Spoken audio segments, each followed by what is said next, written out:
안녕하세요. 강신우의 교회음악 강의를 맡아 진행하는 강신우입니다. 오늘은 산상수훈가 차이콥스키 1812년 서곡에 대한 이야기를 하겠습니다. 우리는 번역된 찬송에 익숙합니다.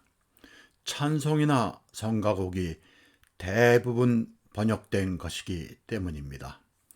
찬송이나 성가곡 하면 창작된 시를 연상하는데 이들 가운데 창작시도 있으나 성서의 원문에서 온 것이 더 많이 있습니다. 성서 원문의 외국 성가곡들이 번역되어 우리에게 소개되면서 이들을 창작된 시로 오해하는 경우가 종종 있습니다. 여기에서 말하는 찬송은 우리가 예배에서 부르는 운율 찬송, 다시 말하면 성서에 기초하여 창작된 찬송과 성서의 원문을 그대로 인용한 찬송을 말합니다. 찬송가 성가곡의 가사들 가운데 복음서와 신약, 구약 성서에서 인용된 찬송이 많이 있습니다. 교회에서는 복음서에 있는 찬송가, 시편 가운데 몇 편을 주요 캔트글이라 하여 예배와 기도회에서 성가대가 노래하거나 혹은 집례자와 회중이 주고받는 형식으로 교독하고 있습니다. 성서의 원문은 산문시이기 때문에 우리가 아는 운율 찬송가와 같은 형식으로 노래할 수 없습니다. 이러한 이유에서 성서에서 온 찬송은 합창곡으로 작곡하거나 찬트와 같은 형식을 빌려서 노래하는 것입니다. 교회는 복음서에 있는 찬송을 으뜸으로 다음은 신약과 구약의 찬송을 인간이 쓴 창작 찬송보다 더 귀하게 여깁니다. 우리 교회에서 성서의 찬송은 예배에서 거의 부르지 않고 인간이 쓴 운율 찬송을 많이 부릅니다. 그 대부분이 번역된 찬송에 의존하고 있습니다. 이제 우리는 성서에 있는 찬송을 우리 성서의 원문 그대로 예배에서 찬송해야 할 것입니다. 우리가 부르는 주 기도의 곡조 가운데 미국 작곡가인 말로트의 곡조에 맞춰 주 기도를 노래하는데 여기에 문제가 있습니다. 이 곡조에 맞춰 부르기 위해서는 성서 원문의 내용을 생략하거나 변형시켜 끼워 맞춰야 하는 것입니다. 이는 성서의 내용을 훼손하는 것입니다. 이렇게 주 기도를 변형시켜 노래로 부르는 것은 부끄러운 일이며 해서는 안 되는 것입니다. 이는 우리 성서의 원문을 가지고 작곡한 알맞은 곡조가 없어 생긴 해프닝입니다. 외국의 교회에서 우리와 같은 예는 찾아볼 수 없습니다. 이제 번역한 찬송이나 성가곡과 함께 창작 찬송가, 성가곡의 작곡가에 대한 저작권을 법적으로 보호하고 이와 함께 이들의 창작 활동을 장려해야 할 때가 온 것입니다. 오늘 소개하고자 하는 성가곡은 복음서의 산상수훈입니다. 우리에게는 비교적 생소한 러시아 정교회의 예배에서 이 말씀을 항상 찬송으로 노래하는 전통이 있습니다. 이는 아름답고 바람직한 것으로 우리 교회가 본받기를 바라는 마음에서 여기에 소개합니다. 우리에게 널리 알려진 차이콥스키의 1812년 서곡에 옛 제정 러시아 국가와 민요, 그리고 내가 소개하려는 산상수훈을 노래하는 이 찬송이 연주되고 있습니다. 1812년 서곡이 시작되면서 오케스트라가 은은하게 연주하는 선율이 바로 이 찬송입니다.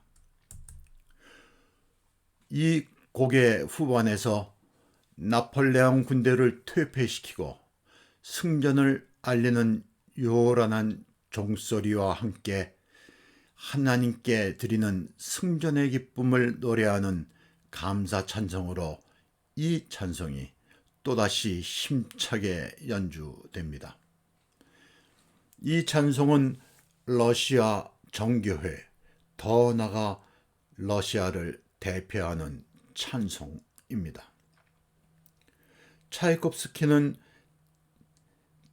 이 곡이 유명해지고 자주 연주되는 데 대해 쑥스러워했다는 일화도 있습니다. 아마 음악이 너무 사실적으로 묘사되었고 대중적이어서 그러한 것 같습니다.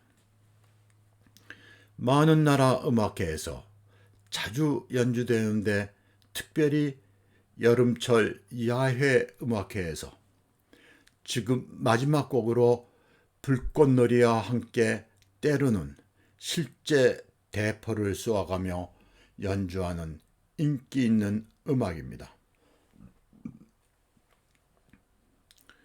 우리에게 인도 독립의 아버지로 알려진 마하트마 간디는 기독교인이 아닌 힌두교인으로 예수 그리스도의 산상수훈은 지구 위에 있는 모든 종교 경전 가운데 최고의 금자탑이라 하였습니다.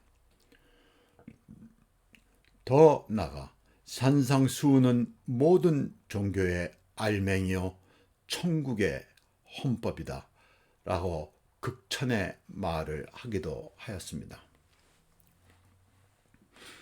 크리스찬 상 가운데 이 말씀은 예배는 물론 생활 가운데서도 항상 함께 해야 하는 우리 주 그리스도의 가르침인 것입니다. 마치 우리가 예배에서 예수 그리스도께서 우리에게 가르쳐 주신 주 기도를 기도드리는 것과 같이 이 산상수훈을 예배에서 성가대가 노래하거나 회중이 함께 교독하였으면 하는 생각입니다. 물론 교회 목회자들이 결정할 일이나 나로서는 이를 추천하는 것입니다. 이 산상수훈을 예배에서 회중이 교독하여도 되나 노래로 찬송하면 진정 아름다울 것입니다. 여기에 내가 러시아 정교회 찬트의 우리말 성서의 말씀을 훼손하지 않고 단지 한 부분의 어순만을 바꾸어 편집한 찬송을 소개합니다. 이 찬송은 단순한 형식의 찬트이나 잘 노래하기가 쉽지 않습니다. 우리는 성서의 찬송 가운데 산문시를 찬트 형태로 노래로 부르는데 익숙하지 않기 때문입니다. 이를 위해 여러분들에게 동영상을 통해 노래를 들려주고 내가 편집한 악보를 아래 주소창에 올려놓겠습니다. 여러분과 악보를 공유하겠습니다. 이 동영상을 듣고 악보를 보면 어떻게 노래해야 할지 아이디어가 생길 것입니다. 이 곡은 단순한 형식이고 여러 절로 되어 있어 처음부터 끝까지 사합성부로 노래하기보다는 1절은 여성 유니선, 2절은 남성 유니선, 3절은 사성부로,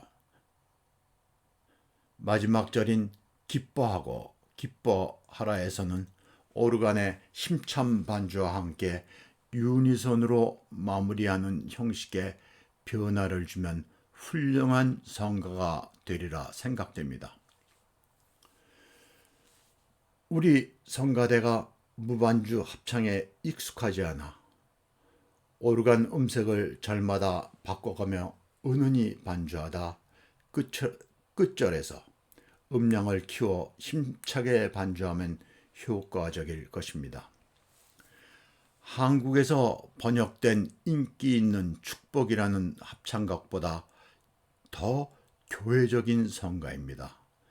이 성가는 우리 성서의 말씀이 전혀 훼손되지 않은 성가이기 때문입니다.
차이콥스키의 1812년 서공은 완전한 기악곡입니다. 이 곡들 가운데 산상수훈과 러시아 민요, 그리고 제정 러시아 국가를 합창으로 노래하는 편곡된 곡이 있어 소개하려 합니다. 첫 번째 곡은 러시아 청소년 오케스트라와 합창단이 연주하였습니다. 이 동영상은 실황 연주여서 나의 해설을 읽고 들으면 이해가 쉽겠습니다. 두 번째 연주는 구소련 출신의 피아니스트이며 지휘자인 아슈케나지의 지휘로 연주되는 곡으로 피터스버그 챔버 콰이어가 노래합니다. 내가 들은 이 서곡 가운데 가장 뛰어난 연주이고 시작하면서 합창단이 노래하는 산상수훈이 너무 아름답습니다. 이 곡의 시작은 평화로운 러시아를 상징하는 산상수훈을 조용히 노래하면서 시작됩니다. 그리고 프랑스 국가의 처음 부분이 관악기로 연주되면서 나폴레옹 군대의 침공을 알립니다. 이 주제가 발전하다가 중간에 합창단이 두 곡의 러시아 민요를 노래합니다. 이를 뒤이어 프랑스 국가의 모티브가 느려지고 힘이 빠진 듯한 연주가 이어지면서 나폴레옹 군대의 패전과 함께 퇴각을 암시합니다. 다음에 요란한 종소리와 함께 힘차게 산상수훈을 노래합니다. 하나님께 드리는 승전에 대한 감사의 찬송입니다. 감사의 찬송입니다. 유럽의 국가들은 국가의 경사나 승전을 알리는 종을 전국의 교회에서 동시에 치면서 이를 알리고 경축합니다.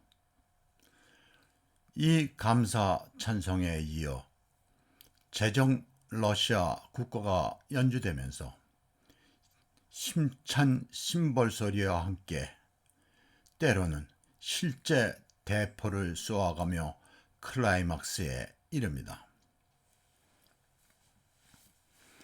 이 곡은 제정 러시아 시대의 1812년 프랑스와의 전쟁에서 승전을 축하하기 위해 차이콥스키에게 위탁하여 작곡된 곡입니다. 이 곡이 대중적이어서 여름에 야외 음악회에서 자주 연주되는 곡입니다. 연주의 마지막 곡으로 연주되는데 불꽃놀이와 함께 실제 대포를 동원해 쏘며 화려하게 연주하곤 합니다. 아래에 이 곡들의 주소창을 올리겠습니다. 관심 있는 분들은 들어보시기를 권합니다. 감사합니다.